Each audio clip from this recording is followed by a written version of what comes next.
Hello guys, good evening सभी को। Welcome to shape life with Neha on my channel everybody. कैसे हैं आप लोग सब गाइस? हम बहुत बहुत बढ़िया हैं। आप देख सकते हैं मैंने अपने लास्ट व्लॉग में आप लोगों के साथ मेंशन किया था, आप लोगों को दिखाया था कि किस तरह से वॉल, डोर, विंडोज सब कुछ हट चुकी थी। एक परफेक्ट व्यू आ रहा था, बहुत खुला खुला लग रहा था मेरा किचन का एरिया। एंड मैंने अपने जो बिल्कुल इससे लास्ट व्लॉग था उसमें दिखाया था कि किस तरह से रेलिंग के ऊपर लेबरर्स आए थे एंड वो लोग वेल्डिंग कर कर विंडो को फिक्स करने वाले थे। तो लास्ट वीडियो में, लास्ट व्लॉग में मैंने सिर्फ आप लोगों को दिखा रही थी कि वो लोग आए हैं एंड वो लोग अभी पूरा इसको फिक्स करेंगे वेल्ड कर कर विंडो को। एंड अब आप इस व्लॉग में देखिए विंडो मेरी ऑलरेडी प्लेस्ड हो चुकी है रेलिंग के ऊपर, मतलब उन लोगों ने अच्छे से इसको फिक्स कर दिया है। तो गाइज बेसिकली ये देखिए, इसमें दिखाने वाली क्या बात है? दिखाने वाली यही बात है कि जब भी हम अपने घर को आज के स्टाइल में कुछ भी रेनोवेशन कराते हैं, कुछ भी मेक ओवर्स कराते हैं अपने घर में, कुछ भी इम्प्रूवमेंट्स कराते हैं, ट्रेंडी इम्प्रूवमेंट्स जो कि आजकल चल रहे हैं, तो हमेशा कुछ ना कुछ चीज़ें हमारी वेस्ट होती ही होती हैं। जैसे अब जो मॉड्यूलर किचन्स चल रही हैं तो थोड़ा सा उसमें स्लाइटली डिफरेंट है। जैसे पहले ग्रिल टाइप से आता था मॉड्यूलर किचन में, अब क्या है, प्रॉपर अंदर स्टील या एल्युमिनियम टाइप से कुछ आता है। तो थोड़ा सा डिफरेंस होता है, but her bar trend change हो जाता है, तो उसमें इतना वेस्टेज होता है चीज़ों का। तो मैंने बताया था अपने एक व्लॉग में कि जो ये विंडो थी, अगर जिनसे मैंने पहले टाइप करा था उन्होंने बोला था ये विंडो यूटिलाइज नहीं होगी एंड इस रेलिंग के ऊपर ये स्टिक नहीं हो सकती, है हैवी है। तो हम यही सोच रहे थे इस विंडो को डिस्पोज कैसे करेंगे। बहुत अच्छी वुड की ये बनी हुई है, तो कहाँ इसको रखें? हमारे पास इतनी स्पेस नहीं है कि हम इसको अकोमोडेट कर सकें कहीं पर भी, तो हमें ये यूटिलाइज करनी थी। तो जिनसे मैंने सेकेंडली टाई अप करा उन्होंने बोला कि ये विंडो प्लेस हो जाएगी आपकी रेलिंग पर, हम इसको प्लेस कर कर पूरा फिक्स कर देंगे। तो उन्होंने पूरा लोहे से फ्रेमवर्क वगैरह बनाकर एंड इसको वेल्ड कर कर हमारी रेलिंग के ऊपर अच्छे से इसको फिक्स कर दिया। तो अब आपको दिख भी रही होगी मेरे व्लॉग में कि रेलिंग के ऊपर विंडो है और ये ऑलरेडी फिक्स हो चुकी है, वो लोग जा चुके हैं। एंड जो भी यहाँ पर सब डर्ट हो गई थी मैं अब क्लीन कर रही हूँ। It's around 7 PM in the night and मैं यहाँ पर सब कुछ क्लीनिंग कर रही हूँ, क्योंकि मैंने बताया था मेरे को इस तरह से नहीं अच्छा लगता कि लाइक मेड आए तभी वो करेगी क्लीनिंग, नेक्स्ट नो, मैं अच्छे से क्लीन कर दूँगी यहाँ से पूरा। एंड उसके बाद क्योंकि रात में भी काफ़ी सारी चीज़ें, यहाँ सिंक लगा हुआ है हमारा, माइक्रोवेव रखा हुआ है, तो मुझे काफ़ी सारी चीज़ें किचन वर्क्स यहाँ पर भी करने पड़ते हैं। तो अगर मैं अच्छे से क्लीन कर दूँ हस्बैंड के आने से पहले तो यहाँ पर सब ड्राई वगैरह हो जाता है एंड फिर मैं अपना माइक्रोवेव यूज़ कर लेती हूँ जो कि अभी यहीं प्लेस्ड है। मैंने उसको सिर्फ कवर किया हुआ है। सिंक वगैरह में मैं कुछ भी थोड़े बहुत यूटेंसिल्स वॉश करने, हैंड वॉश करने हैं तो मैं कर लेती हूँ। यूटेंसिल्स मैं अपने रात को जैसे कि मैंने बताया कि मैंने एक टेम्प्रेरी किचन बनाई हुई है अपने बेडरूम में जो कि जस्ट नेक्स्ट है इस एरिया से, तो मेरे को यूटेंसिल्स वगैरह सब कुछ वॉश करने हैं या मैं रखती हूँ, वो मैं यहीं स्टोर कर देती हूँ। तो मेड को ना सुबह बिल्कुल क्लीन मिलता है ये एरिया, उसके बाद वो एक प्रॉपर क्लीनिंग देती है। तो अभी मैंने पूरा अच्छे से ब्रूमिंग वगैरह कर कर जो भी डस्ट थी सब कुछ, हाँ, सब हटा दिए यहाँ से। एंड अभी मैं थोड़ा सा वाटर स्पिल कर कर अच्छे से यहाँ पर पहले वाइपर से क्लीन करूँगी, फिर मैं यहाँ पर मॉपिंग कर दूँगी। अब मॉप की भी ये बात आती है कि जब से मैंने मॉप ली है ना, ये बकेट मॉप जो है ये बहुत ज़्यादा हेल्पफुल है मेरे लिए, क्योंकि बैक एक की प्रॉब्लम में ना जब झुकने में बड़ी परेशानी होती है, तो इसलिए मॉप से ना अच्छे से पूरी क्लीनिंग हो जाती है पूरे घर की। एंड अब आप देखिए जैसे ये बीच का एरिया है जहाँ पर मेरी पहले वॉल फिक्स्ड थी एंड उसमें विंडो थी, डोर था, ये देखिए कितना ऊबड़ खाबड़ है। तो हमें इस एरिया को भी थोड़ा सा जो आगे का एरिया मैंने अपनी किचन में ही लिया है, आगे की जो ये गैलरी थी मैंने किचन में लिया है, वो वाली गैलरी और जो मेरा किचन का फ्लोर है उसमें हल्का सा ऊपर नीचे है, मीन्स फ़र्क है। तो अभी हमें थोड़ा सा इसकी भी लेबलिंग करानी है, तभी हमारा प्रॉपर पूरा एक जैसे सिमेट्री में मेरी किचन आएगी। तो हम स्टेप बाय स्टेप चल रहे हैं, धीरे धीरे हमारा काम चल रहा है। एक दिन वॉल ब्रेक हुई, देन मैंने आपको दिखाया था नेक्स्ट डे डोर निकला, आज थर्ड डे है, तो आज विंडो मेरी रेलिंग के ऊपर फिक्स हुई। एंड हर दिन जब ये लोग कर कर चले जाते हैं वर्क, तो मैं प्रॉपर 1 घंटा लगाकर यहाँ की पूरी प्रॉपर अच्छे से क्लीनिंग, डस्टिंग वगैरह सब कुछ करती हूँ, सो डैट मैं इस एरिया को नाइट में भी यूटिलाइज कर सकूँ, अपनी यूटेंसिल्स में यहाँ स्टोर कर सकूँ।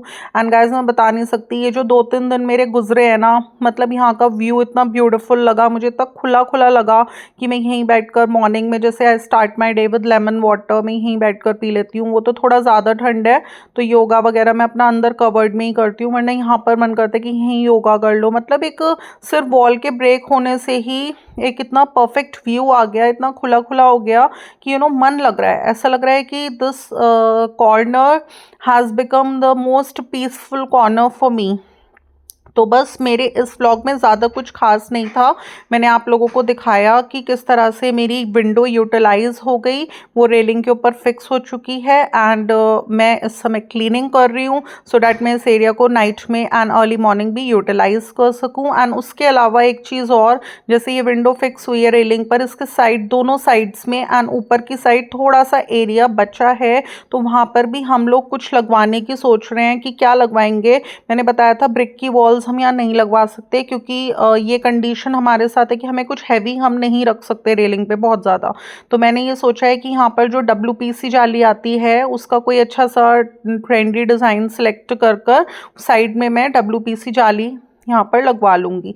तो बस गाइस, आज के व्लॉग में इतना ही था। आपको कैसा लगा मेरा आज का व्लॉग? आपको कैसा लगा मेरा अब तक का किचन का लुक? क्या आपको लगा है कि हाँ, मेरा जो ये डिसीशन था किचन एक्सपेंशन का, जिसमें कि मैंने ये वॉल ब्रेक कराई एंड बाहर के एरिया को अपनी किचन के अंदर लिया, एंड सेकेंडली ये जो विंडो मेरी थी वो भी मैंने इस तरह से रेलिंग पर फिक्स करवा कर यूटिलाइज कर ली। क्या आपको लगता है मेरे सारे प्लानिंग में जितने भी ये स्टेप्स मैंने अभी तक एग्जीक्यूशन में लिए हैं सब सही हैं? एंड क्या आपको लगता है कि लेबरर्स के जाने के बाद हमें अपने आप से आधा 1 घंटा लगाकर क्लीनिंग करनी चाहिए अच्छे से, या फिर हमें सब कुछ मेड्स पर छोड़ देना चाहिए? आपको क्या लगता है?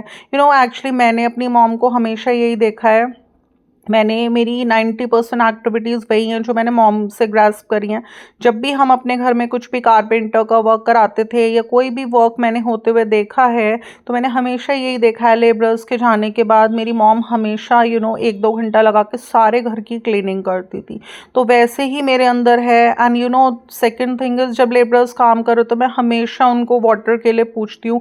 वैसे भी जब भी कोई जना बाहर से आता ना, हमें उसको हमेशा वाटर के लिए पूछना चाहिए, क्योंकि कौन जना किस मूड से आ रहा है, क्या कैसे आ रहा है, कैसी वाइब्स लेकर आपके घर में आ रहा है, हमें नहीं पता। तो we should always offer a glass of water to that person, so that अगर कोई भी नेगेटिव वाइब्स हैं तो that water will absorb those negative vibes. And secondly, मैं तो लेबरर्स को हमेशा टी के लिए भी मैं हमेशा पूछती हूँ कि आप टी ले लीजिए। वो बात अलग है वो ना लें, वो उनके ऊपर उनकी विश है, बट कितनी बार लेबरर्स कह देते हैं कि आप बना दो, बल्कि मेरे हस्बैंड बोलते हैं कि तुमने क्यों बनाई, तुम सामने चाय वाले से बोल देती और वो भिजवा देता, तुमने क्यों बनाई। तो बात एक ही है, हम घर में बनाकर ऑफर कर रहे हैं या फिर हम बाहर से मंगवा रहे हैं, बात तो एक ही है। अगर मैं घर में बना सकती हूँ तो मुझे क्या परेशानी है।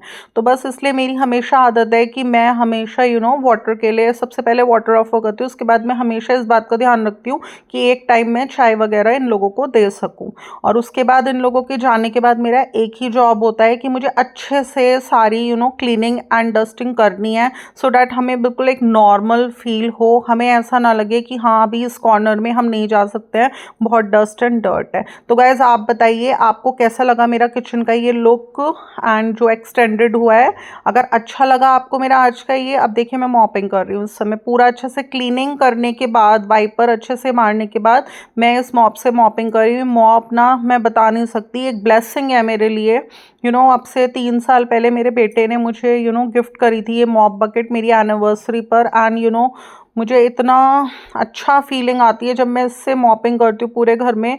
बल्कि उसके बाद जब से लास्ट ईयर से गुली आई है ना मेरे पास, तो मैंने अपनी एक मॉप बकेट बिल्कुल अलग रख ली कि मतलब लाइक अगर ये कहीं शिट करती है कुछ है तो मैं इस मॉप को यूज़ कर कर क्लीनिंग कर देती हूँ उससे। एंड मैंने एक नई मॉप बकेट ऑर्डर कर ली थी ब्लिंकिट से। ब्लिंकिट एक ऐसा ऐप है जहाँ पे जस्ट 7 to 8 मिनट्स में आपको हर सर्विस प्रोवाइड हो जाती है। तो वहीं से मैंने ये मॉप बकेट एक और ऑर्डर कर ली थी एंड मैं इसी से अपने घर की क्लीनिंग करती हूँ in absence of my made. जिस टाइम मेरी मेड नहीं आती, जैसे 4-5 दिन मंथ में वो नहीं आती, तो मेरे लिए बहुत ईजी टास्क हो जाता है। एक बार को ब्रूमिंग ना भी करो तो हम एकदम मॉप बकेट यूज़ कर कर हम सारे घर की क्लीनिंग कर सकते हैं। अब देखिए आप किचन का एरिया जब मैंने क्लीन करना स्टार्ट करा था उस समय कितनी डस्ट एंड डर्ट थी यहाँ पर। अब देखिए कितना क्लीन हो चुका है सारा। एंड अभी मैं थोड़ा सा डस्टिंग वगैरह भी करूँगी सारी, क्योंकि मुझे इस एरिया को नाइट में भी यूज़ करना है। मैं काउंटर टॉप भी यूज़ कर लेती हूँ, इसकी माइक्रोवेव भी प्लेस्ड है मेरा एंड सिंक वगैरह भी यहीं पर लग रही है। सब कुछ काम हम अपने रूम में नहीं कर सकते। एंड बाथरूम को यूज़ करना यूटेंसिल वॉशिंग के लिए इज़ वेरी अनहाइजीनिक। तो इसलिए गाइस देखिए ये टाइम है थोड़ा सा चल रहा है, मुझे सिर्फ ये चीज़ दिख रही है कि मेरा एक टारगेट पूरा होगा इससे। तो इसलिए मैं बिल्कुल पैनिक नहीं ले रही किसी भी चीज़ का। तो आपको आज का व्लॉग अच्छा लगता है तो इसे लाइक शेयर एंड मेरे चैनल को सब्सक्राइब करना बिल्कुल बिल्कुल भी ना भूलेगा। फिर मिलूंगी नेक्स्ट व्लॉग के साथ। Till then love you, bye bye.